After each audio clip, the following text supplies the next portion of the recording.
My parents handed my brother the family business, calling me a useless failure. "You'll never succeed," they sneered. I stayed silent, built my tech empire, and at the gala, their faces paled when my name outshone his. "I'm Nathan Hayes. I'm 32 years old, and my parents called me a failure and handed the family's multi-million-dollar construction business to my older brother. They never knew that just a few years later, I would be the one to decide if that very business survived or burned to the ground.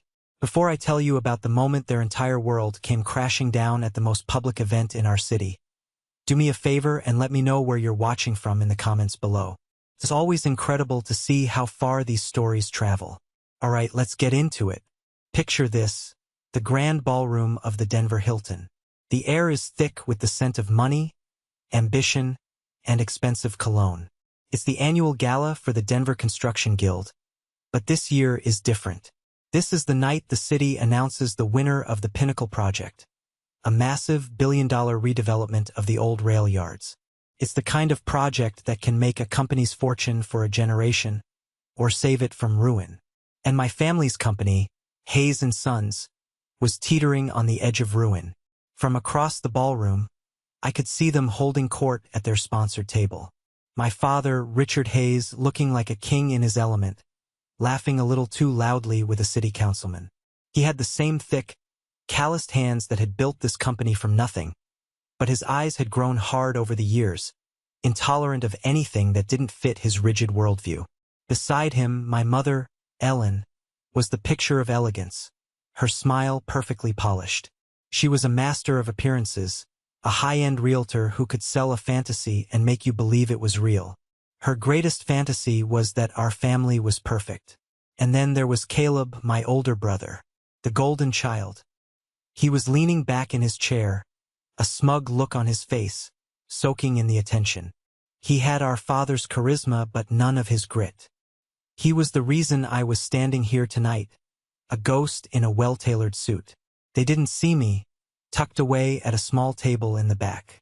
To them, I didn't exist in this world. I was the failure, the outcast, the son who wasn't cut out for the family legacy. They had no idea that their fate, the fate of the Pinnacle project, and the very name of Ry4ns144 rested not in their hands but in mine. The lights dimmed. A woman named Eleanor Vance, the head of the city's development board, walked to the podium. A hush fell over the room. My father straightened his tie, a confident smirk playing on his lips. He thought this was his night. He thought this was the moment Ry4ns144 would be saved. He had no idea he was about to witness an execution.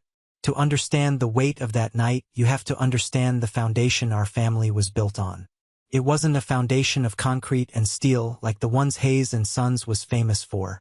It was a foundation of quiet, corrosive favoritism, of an injustice so constant it became the air I breathed. I remember being 22, fresh out of college with a degree in business and a minor in computer science.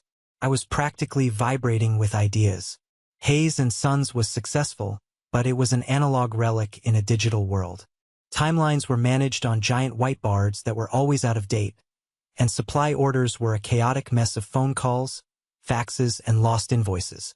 I spent an entire month, working late into the night, developing a comprehensive proposal for a digital management system. It would streamline everything, track materials in real time, use predictive software to flag potential delays, and optimize labor costs. I calculated it could save the company close to $1 million in its first year. I cornered my father in his office, my heart pounding with a naive excitement. I laid out the binders, the charts, the projections. He listened for about 5 minutes, his face a mask of stone, his big hands steepled under his chin.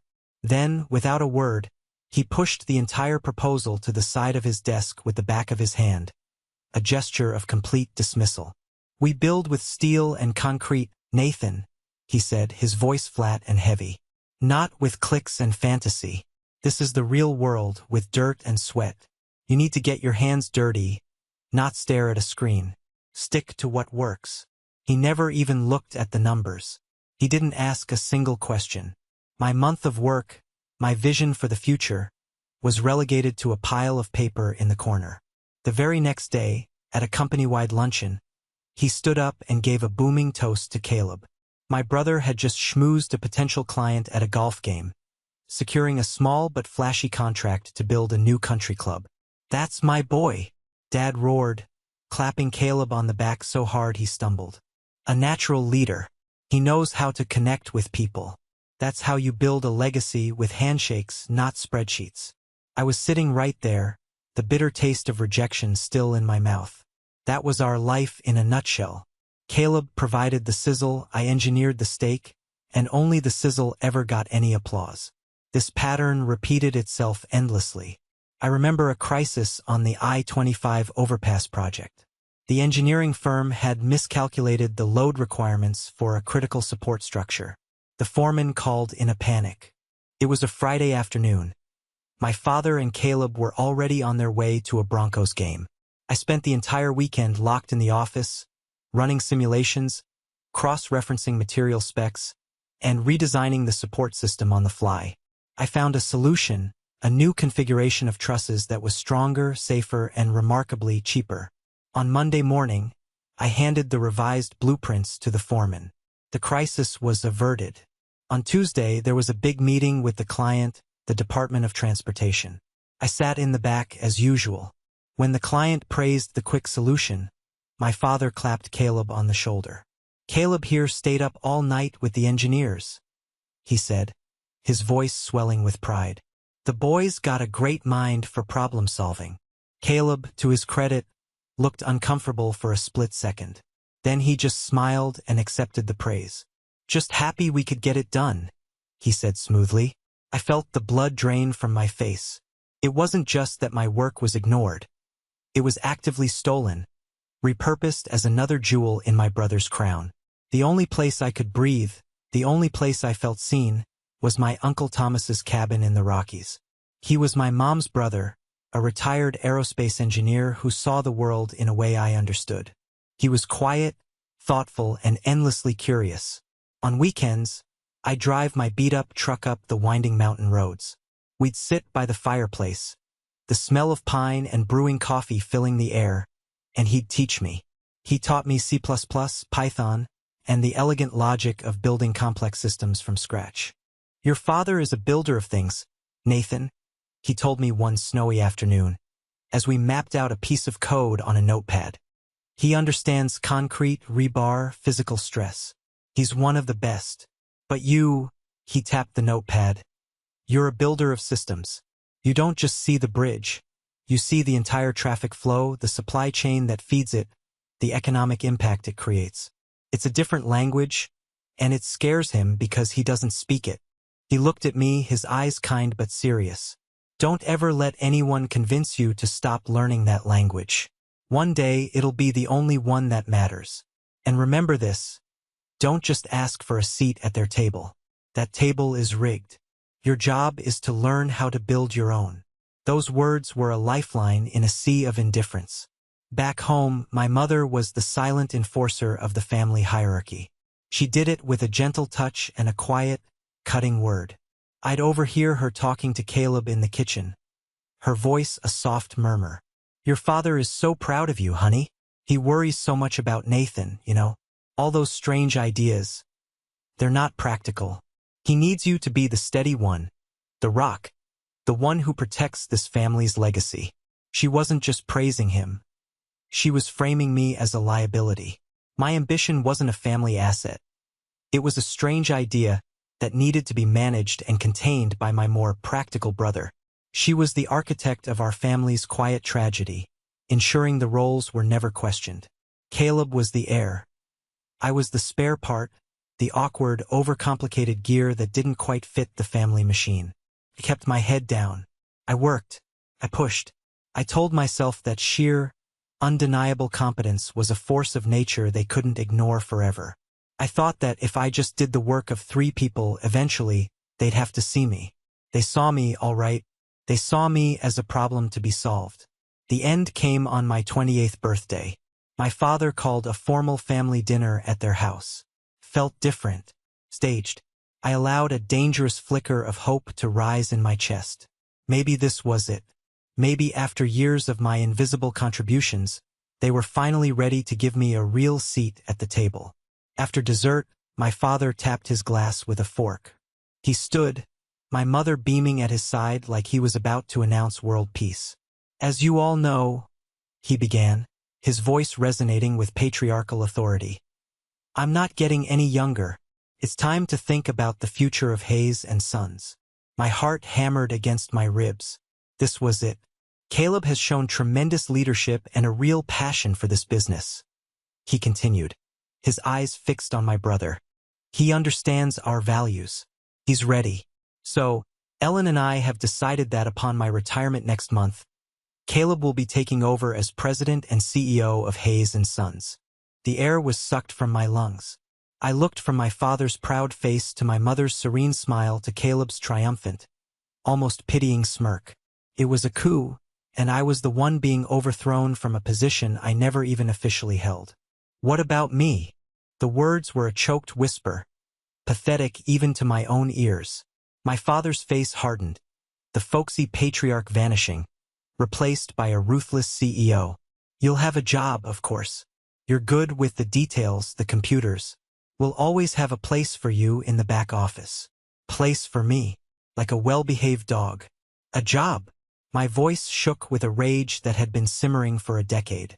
I have dedicated my life to this company.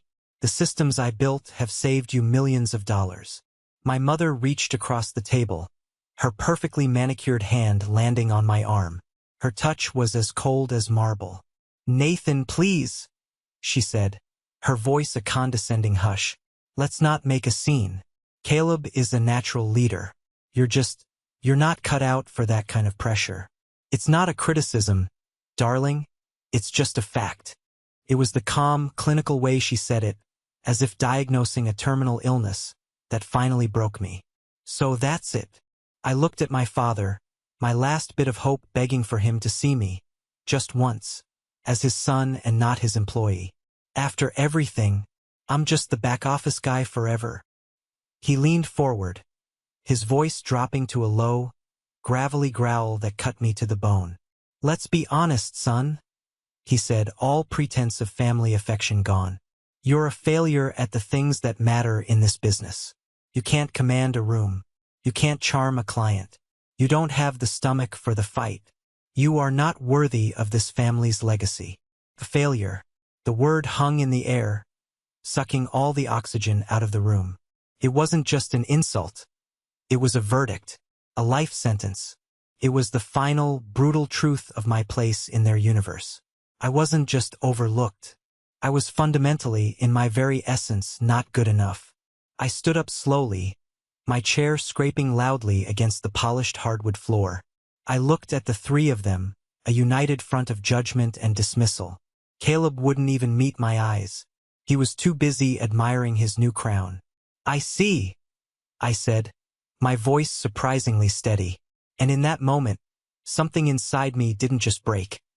It flash-forged itself into something new, something cold, hard, and razor-sharp. I walked out of that dining room and out of that house without another word. The Cold War I had been fighting my whole life was over. They had just launched a nuclear strike. And I knew, with a certainty that chilled me to my very soul, that I would be the one to orchestrate the fallout. I didn't go back. Not for my clothes, not for my books, not for the few personal items I kept in my office. I drove to my small apartment, packed a single duffel bag, and systematically erased a decade of my life. The silence in my car on the way out of that neighborhood was louder than my father's condemning words. A failure. The word echoed in the emptiness. A relentless drumbeat of shame and a white-hot, burgeoning fury. The first 6 months were a special kind of hell. A crucible. I moved into a tiny, run-down apartment on the industrial edge of Denver. The kind of place with mysterious stains on the carpet and neighbors who settled their disputes by screaming at each other through the paper-thin walls. My savings, systematically drained by years of being paid just enough to keep me from complaining, were laughably small. To make rent and buy cheap coffee, I took a soul-crushing job bartending 4 nights a week at a noisy, sticky-floored sports bar downtown. One night, a group of construction workers, guys from a rival company, were at the bar. They were loud, drunk, and celebrating a new contract. One of them, a burly foreman with a faded tattoo on his arm, noticed me scribbling equations on a napkin during a lull. "Whatcha got there, college boy?" he slurred, leaning over the bar. "Your homework." "Just an idea," I said, trying to keep my voice neutral. He squinted at the napkin. "Looks like gibberish. You should be swinging a hammer, not a pencil. That's how real men make a livin'." He laughed and turned to his friends. "This kid thinks he's gonna change the world with a damn computer." The humiliation was a physical thing, a hot flush on my neck. I just wiped the bar, my jaw tight, and added his words to the growing pile of fuel inside me. Failure, college boy, pencil pusher. Every other waking moment, I was at my second-hand desk, bathed in the blue-white glow of a single monitor. I was building. The idea that had been a nebulous dream was taking solid form. A comprehensive, cloud-based construction management platform. It would handle everything from initial bidding and scheduling to real-time supply chain logistics and automated payroll. It was everything I had tried to give my father, but this time every line of code was mine. I called it BuildWise. I fueled myself with instant coffee and a burning, righteous anger. Every function I perfected was a rebuttal to their judgment. "You're a failure." Click-clack went the keyboard. "You don't have what it takes." Click-clack. "Not worthy of this legacy." Click-clack-clack. A week after that final dinner, a crisp envelope had arrived in the mail. Inside was a check for $10,000 and a note in my mother's perfect, looping script. "Severance. Don't come crawling back." The sheer, clinical cruelty of it took my breath away. I never cashed it. I pinned it to the corkboard above my desk, right next to the insulting napkin from the bar. It was my North Star. Every time my eyes burned from staring at the screen, every time my body ached from a long shift, I'd look at that check and the rage would come roaring back, fresh and clean and powerful. Getting BuildWise off the ground was brutal. I started by approaching the small, independent contractors my father had always dismissed as small fry.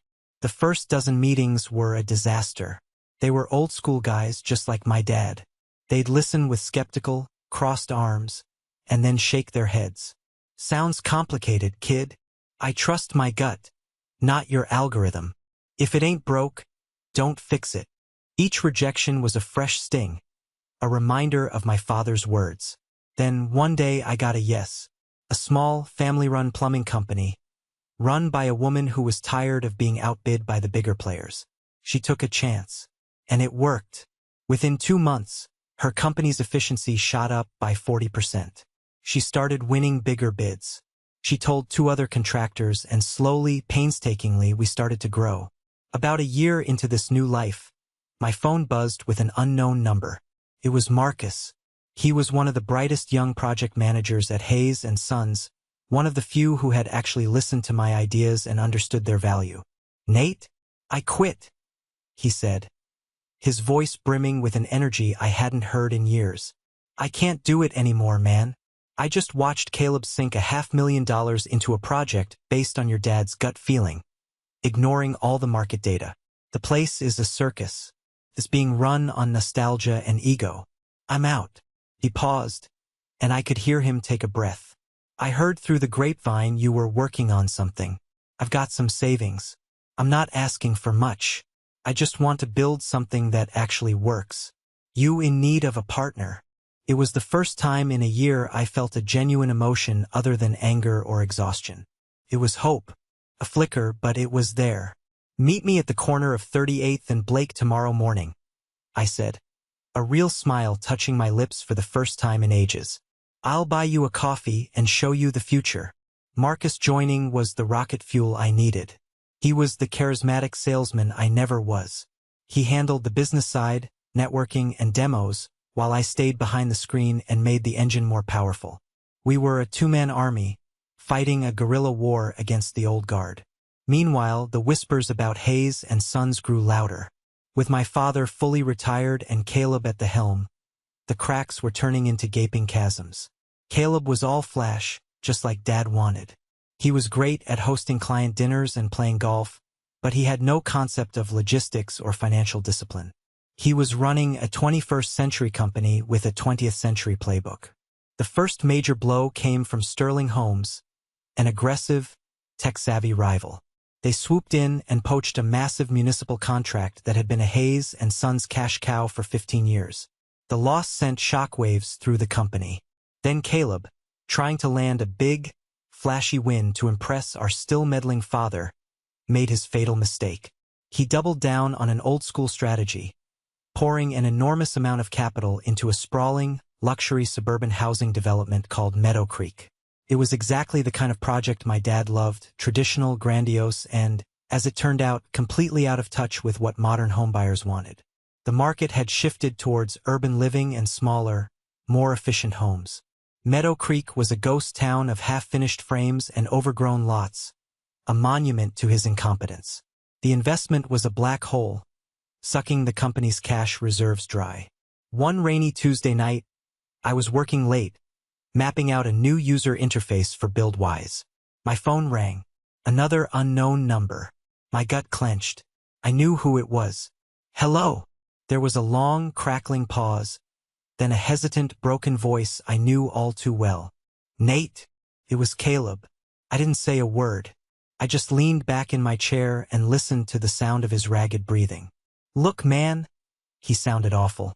The usual cocksure swagger was gone, replaced by a raw, naked desperation. I'm in trouble. Real trouble. I stayed silent. Let him stew in it. Let him say the words. The company, it's not good. We're facing a liquidity crisis. We might not make payroll next week. He took a shaky, shuddering breath. I screwed up, Nate. I really, really screwed up. Dad's ideas, his playbook. They don't work anymore. Sterling Homes is eating our lunch, and this Meadow Creek project is going to kill us. A grim, cold satisfaction settled in my stomach. The golden child, tarnished and broken. Why are you calling me, Caleb? I asked, my voice as cold and flat as a slate countertop. I need help, he finally admitted, the words sounding like they were being physically ripped from his throat. Your tech stuff, the systems you used to talk about. I need to know if there's a way, any way to salvage this. I'll do anything. I'll pay anything. Anything. The old me, the wounded younger brother who craved his family's approval, would have jumped at the chance. He would have given it all away for free, just for a single thank you. But that Nathan was dead and buried. He had died in that dining room 2 years ago. The man on the phone now was different. He was a businessman. He was a survivor. He was a predator who had just smelled blood in the water. I swiveled my chair and looked at the $10,000 check pinned to my wall. Meet me tomorrow, 9 a.m., the little coffee shop on Pearl Street, I said, my voice leaving no room for argument or negotiation. Come alone. And Caleb, bring your company's financials. All of them, the unedited versions. I hung up the phone. The storm had finally broken over the House of Hayes, and I was standing right in the middle of it, holding the lightning. The version of Caleb who shuffled into the Ink and Bean coffee shop the next morning was a man I barely recognized. The tailored suit was wrinkled, his hair was a mess, and his eyes, the same confident eyes that had looked past me for years, were bloodshot and haunted. He looked like a man staring into an open grave, and it was his own. He slid a thick, worn binder across the table without a word and sank into the chair opposite me. I didn't offer him coffee. I didn't offer a single word of comfort. I opened the binder. For the next hour, the only sounds were the hiss of the espresso machine and the soft rustle of pages turning. It was a horror story told in numbers. Debt covenants on the verge of being breached. Accounts payable stretched to 120 days. And the Meadow Creek project, a black hole of capital expenditure with zero projected return. They weren't just on the edge of ruin. They were already in a free fall, and the ground was coming up fast. I closed the binder with a soft thud. I leaned back and looked at him, letting the silence stretch, letting him feel the full weight of his failure. I can fix this, I said finally, my voice calm and even.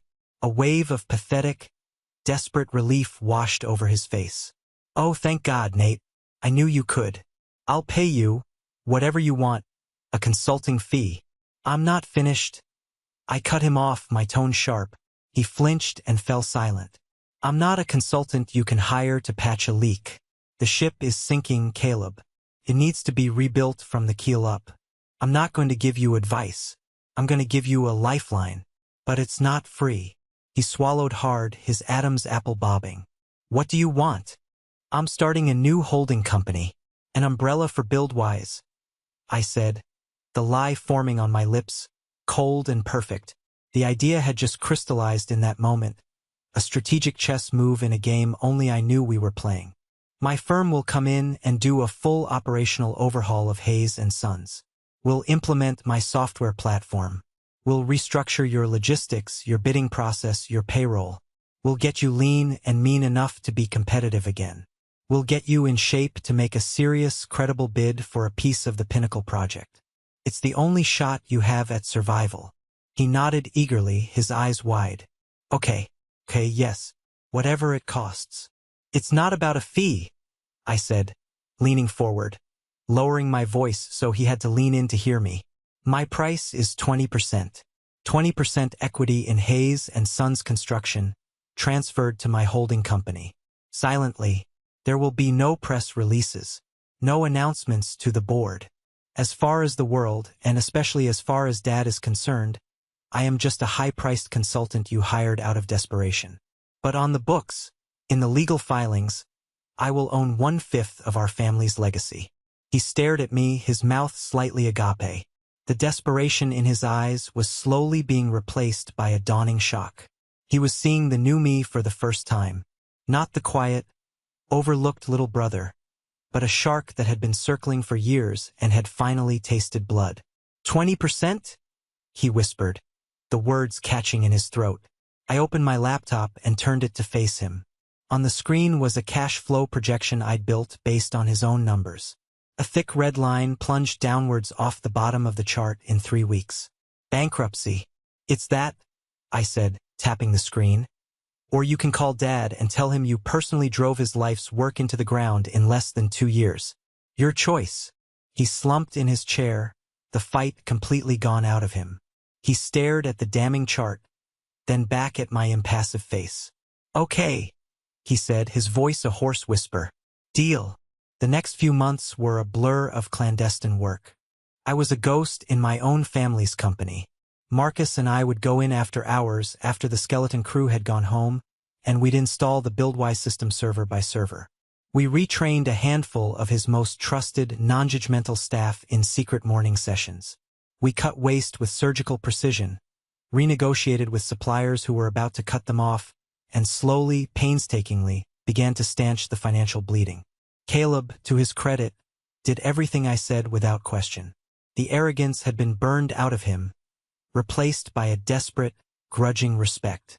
He was seeing firsthand the power and value of everything he and my father had once mocked as fantasy.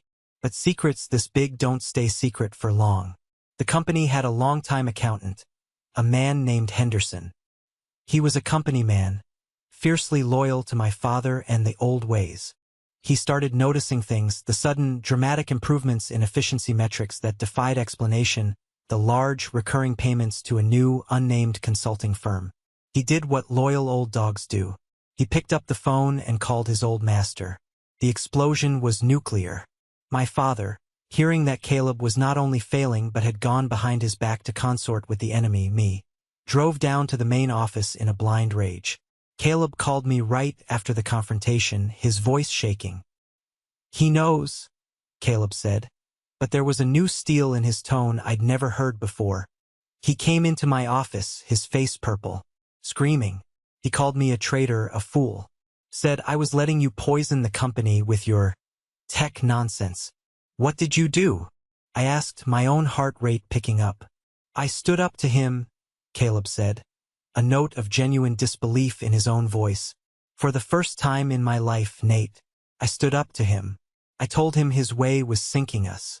I pulled up the Buildwise dashboard on the monitor and showed him the real-time numbers, the waste we've cut, the new bids we've won. I showed him the proof. And he didn't even look at it. He called it, your little video game. He said I was as big a fool as you are, and that I was disgracing his name. Caleb took a deep, shuddering breath. He's not going to help us, Nate. He'd rather see the company burn to the ground than admit that you were right all along. A cold silence hung between us. The battle lines had been irrevocably redrawn. It was no longer just me against them. It was now us, my brother and me, standing together in the eye of the storm, with our own father on the other side, praying for the hurricane to finally hit and wipe us all out. And the Pinnacle Project Gala, our last, desperate stand, was just 1 week away. We're back at the Hilton Ballroom. The air is electric with anticipation. I'm standing in the shadows, a ghost in a $1,000 suit, and I'm watching my family. They look composed, a perfect portrait of legacy and power, but I can see the hairline fractures. Caleb looks pale, the weight of the company's survival pressing down on him. My father, Richard, is putting on a magnificent performance, projecting an aura of confidence he no longer possesses. He's seething with fury at Caleb, but in public, the family must appear united, a fortress. My mother, Ellen, is a statue of perfect elegance, but her eyes keep darting towards the stage, a tiny, repetitive gesture of pure anxiety. They believe their desperate, last-minute bid for a small piece of the Pinnacle project, a bid cobbled together with my secret help and my software, is their only hope. They think this night is about survival. They have no idea it's about total annihilation. Eleanor Vance, the woman running the show, is at the podium. Her voice rings out, crisp and clear, cutting through the low hum of conversation. The Pinnacle project is more than a development. It is the future of Denver, she says, her gaze sweeping across the room of anxious, powerful faces.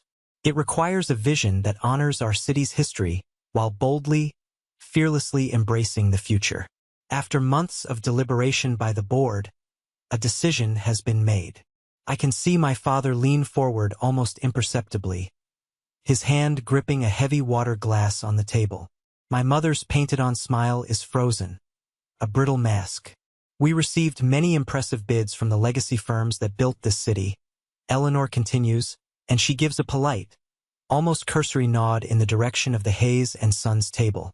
My father takes this as a personal acknowledgement, and a flicker of his old, unshakable arrogance returns to his eyes. He thinks he's still in the game. He thinks the old rules still apply. But we came to the conclusion, she says, her voice taking on a new weight, that a project of this magnitude requires a new approach, a complete paradigm shift. Therefore, the board has voted unanimously to award the exclusive development rights for the entire Pinnacle project to a single entity. A new, dynamic player in the industry. A confused murmur ripples through the crowd. Exclusive rights? The whole project? To a new player? The established titans of Denver construction exchange uneasy glances. This wasn't supposed to happen. I watch my father's face.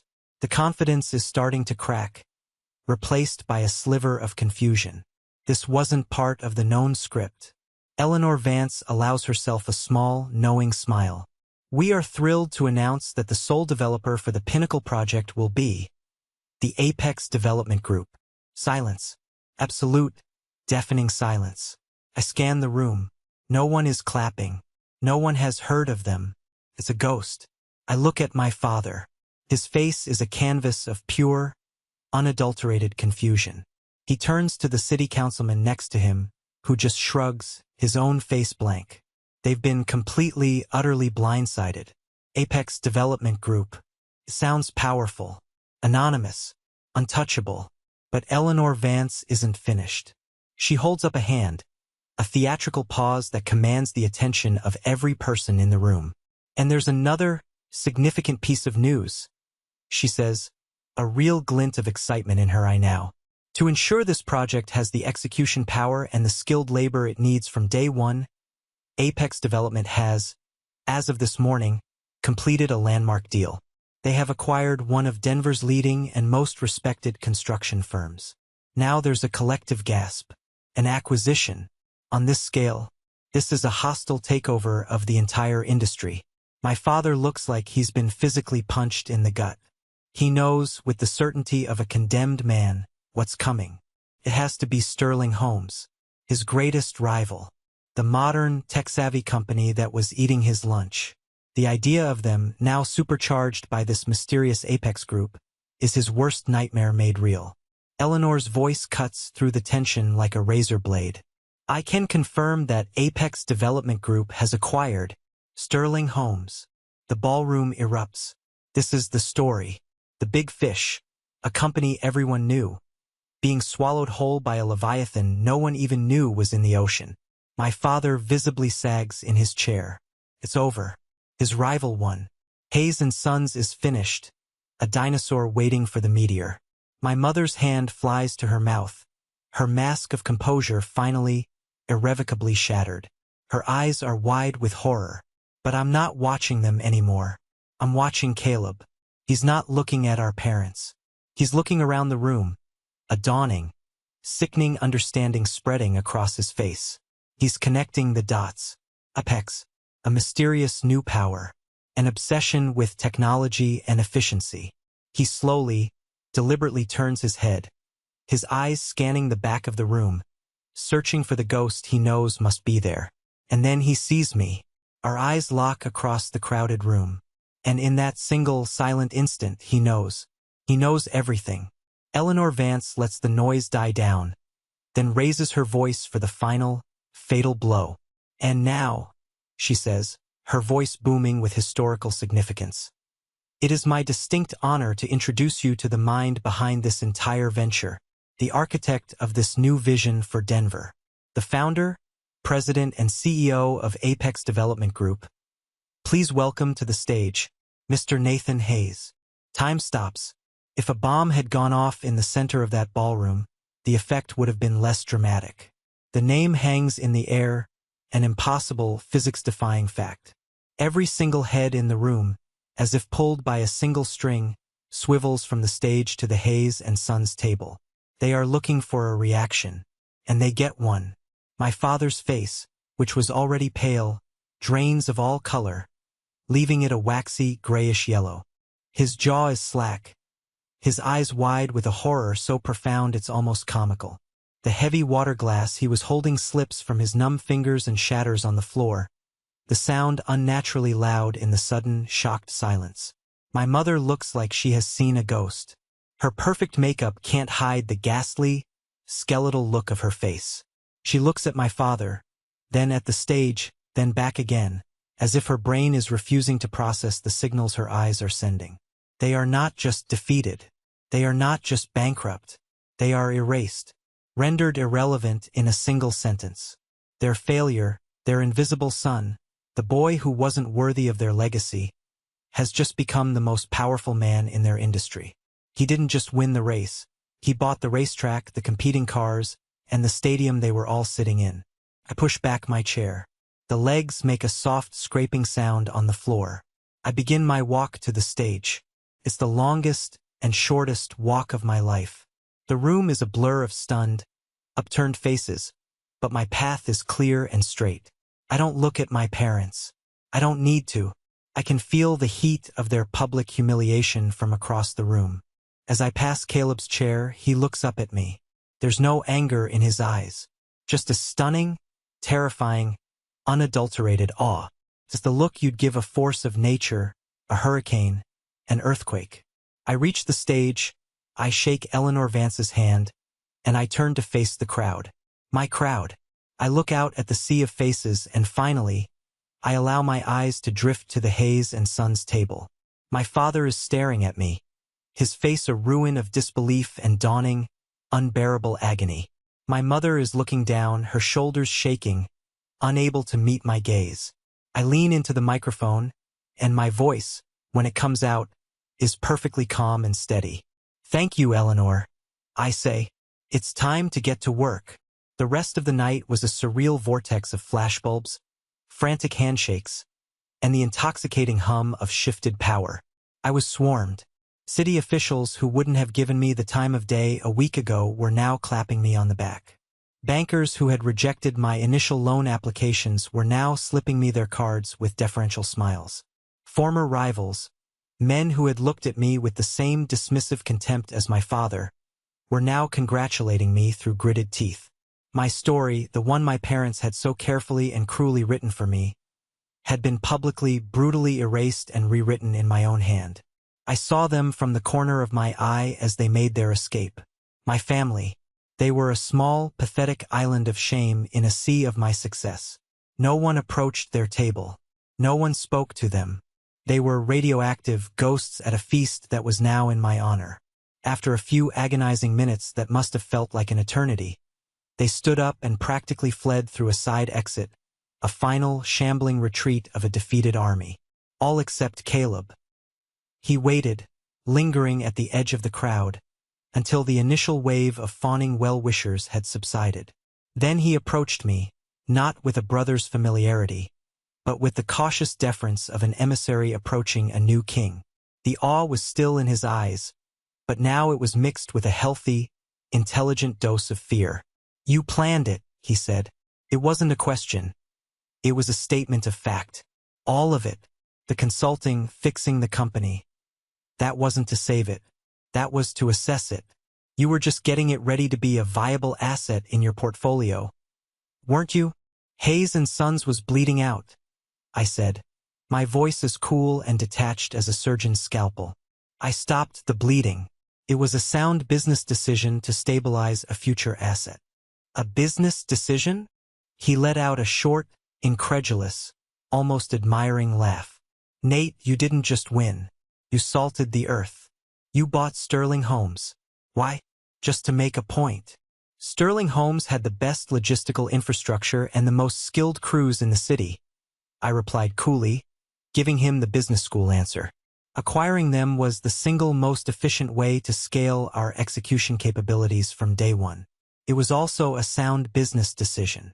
I let a flicker of something real show in my eyes. "I didn't start this war, Caleb. I didn't enjoy the last few years of my life, living on cheap coffee and bartending tips. But I made a promise to myself that I would be the one to end it. On my terms." He just shook his head, a slow, dawning respect on his face that was more valuable than any apology. "Dad always said you didn't have the stomach for the fight. He was so wrong. You had more stomach than any of us." Later, as I was finally leaving through a quiet, marble-floored corridor, I was cornered. It was them, my parents. They looked small. The power, the arrogance, the sheer physical presence they once had been stripped away, leaving behind two old, frightened people who looked lost and out of place. "Nathan," my mother started, her voice